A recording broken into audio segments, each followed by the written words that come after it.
நெல்லையில் 10% இடஒதுக்கீட்டை வழங்க முதல்வருக்கு ஜவஹர் நகர் சைவ வேளாளர் பேரவை கோரிக்கை.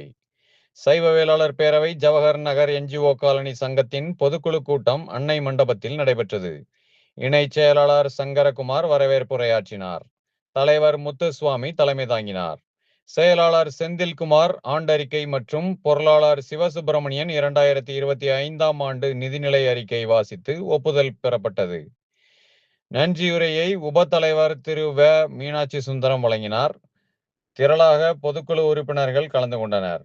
கூட்டத்தில் முற்படுத்தப்பட்ட சமுதாய மக்கள் ஜாதி சான்று இ-சேவை மூலம் வழங்க கோரியும், ஜெபா கார்டன் பகுதி போக்குவரத்து சீரமைக்கும் வகையில் அங்கு ரவுண்டானா அமைக்க வேண்டும் என்பது உள்ளிட்ட பல தீர்மானங்கள் நிறைவேற்றப்பட்டது.